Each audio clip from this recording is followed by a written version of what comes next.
Buenas noches, doctora. Buenas noches, compañeros. Mi nombre es Alejandro Vera Palomino y este es el desarrollo del proyecto interdisciplinario final del curso Integrador 1, que aborda la restricción indebida del derecho al recurso penal en la casación 3169-2022 de Piura. He trabajado este objeto de investigación desde el comienzo del curso y hoy en el proyecto final desde tres enfoques jurídicos: el constitucional, el penal y el civil. El objeto de investigación. Como ya sabemos, el caso gira en torno a un acto judicial que en apariencia cumple con los requisitos formales, pero que en el fondo vulnera derechos fundamentales. La Corte Suprema inadmitió el recurso penal interpuesto por el Ministerio Público respecto de un tipo penal agravado y que fue en casación a mi solicitud. Esta omisión desactiva la vía casacional ordinaria eh, y restringe el acceso a la pluralidad de instancias. Normas como el artículo 139.6 de la Constitución y el artículo 8.2 de la Convención Americana sobre Derechos Humanos establecen el derecho a recurrir decisiones judiciales y aquí ese derecho fue negado. Y voy a explicar por qué. El enfoque desde el punto de vista constitucional, eh, esta inadmisibilidad no solo vulnera el derecho al recurso, sino también principios como el debido proceso, la seguridad jurídica y la motivación de las resoluciones. El Poder Judicial debió valorar el estándar interamericano, como en el caso Herrero Ulloa versus Costa Rica, donde la Corte Interamericana de Derechos Humanos estableció que el análisis formal de los recursos no pueden prevalecer sobre el contenido de los derechos afectados. Ignorar la agravante penal y no aplicar el bloque de constitucionalidad equivale a cerrar la puerta al control de legalidad, lo que erosiona la legitimidad judicial definitivamente.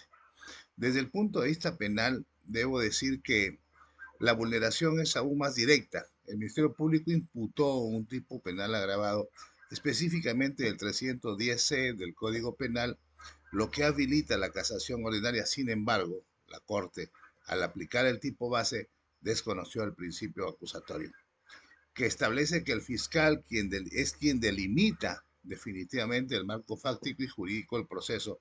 Esta omisión judicial transforma el artículo 427 del Código Procesal Penal en un mecanismo restrictivo, contraviniendo la lógica del sistema acusatorio y bloqueando el control de la legalidad de la casación ordinaria que debe esta garantizar, ¿verdad? Entonces, desde el punto de vista civil o desde el enfoque doctrinario civil, eh, permite evidenciar consecuencias adicionales al inadmitir el recurso sin evaluar el fondo.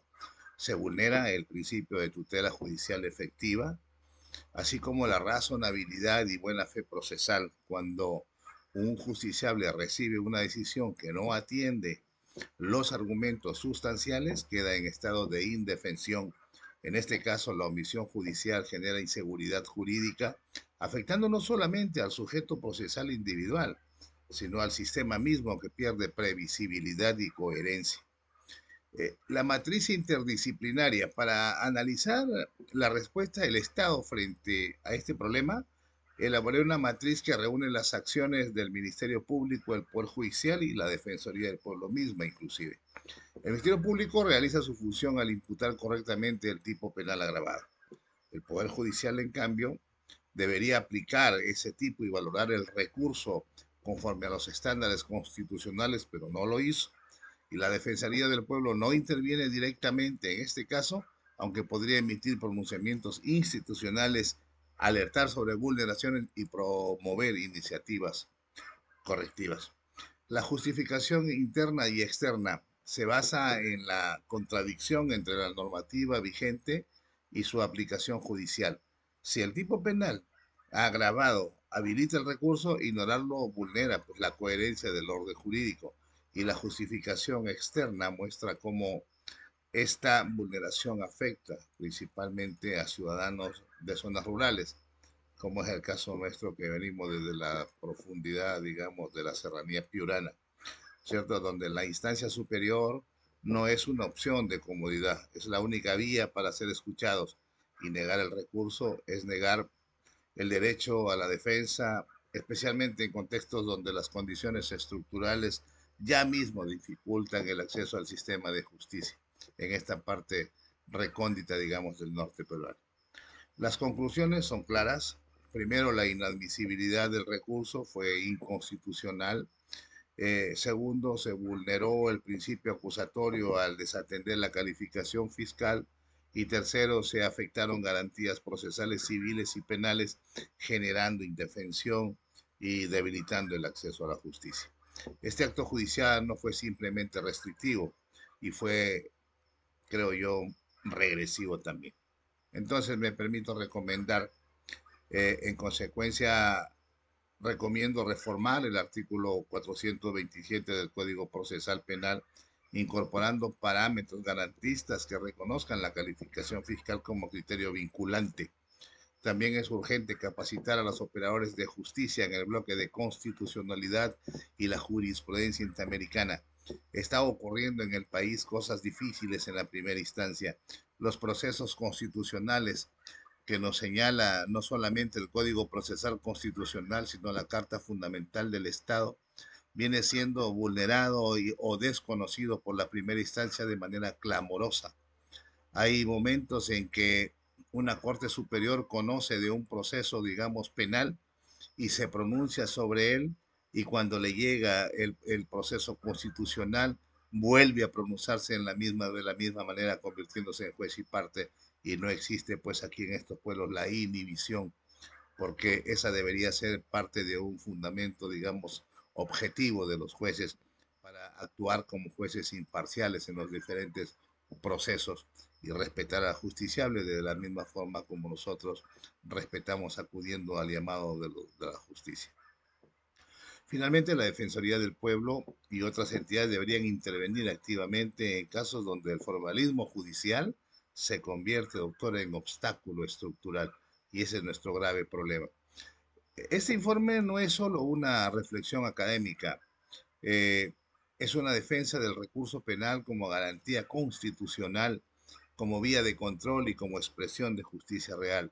Ya los jueces hoy no quieren controlar la legalidad ni de las detenciones ni de los procesos. Los jueces están abusando, no todos, pero están abusando mucho de las prisiones preventivas, de las detenciones preliminares. No están tratando de entender, digamos, la teoría del delito y subsumirla no solamente en la conducta, sino en las acciones de los justiciables. Está el país asistiendo a sus horas más dramáticas de deficiencias en las concepciones de la primera instancia en el país.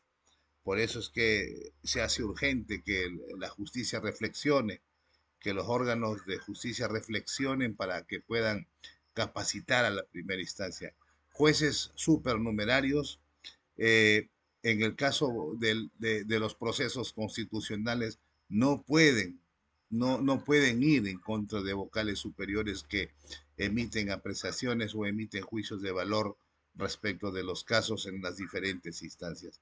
Entonces, es difícil que un juez supernumerario, como en las serranías de nuestra provincia, por ejemplo, puedan ir en contra de la decisión de una sala superior. Entonces, un poco que los maniata, un poco, doctora, que los oprime, que los comprime, que los restringe por una cuestión de jerarquía, olvidándose que están ahí llamados a precisamente pues a dictar sentencias en nombre del pueblo y en nombre de la nación, porque para eso son formados. Lo que está en juego no es un artículo, doctora y compañeros, ni un expediente, es el derecho del ciudadano a ser escuchado, incluso y especialmente cuando el sistema parece cerrado. Muchísimas gracias, doctora, y le agradecemos infinitamente por la forma como nos ha llevado en este curso interdisciplinario, caminando digamos, nadando de una disciplina hacia otra para comprender que en un caso en concreto pueden existir no solamente tres, sino muchas o algunas más disciplinas del derecho que podamos integrarlas para poder entender mejor ese caso en concreto. Yo le agradezco infinitamente porque esto nos ha permitido abrir las puertas, digamos, para tener un conocimiento más amplio del derecho. El derecho no solamente se circunscribe, digamos, a una sola disciplina. El derecho es más que eso. Hay que continuar leyendo, hay que continuar estudiando, analizando y utilizando, como usted ha dicho, la IA, pero solamente en casos en el que tengamos que soportar, digamos, la búsqueda de algunos instrumentos legales que nos permitan analizar, subsumir, digamos, esta situación jurídica en el país. Le agradezco infinitamente otra vez y muchísimas gracias, doctora, por su tiempo y por sus enseñanzas. Muy buenas noches, compañeros. Muy buenas noches, doctora.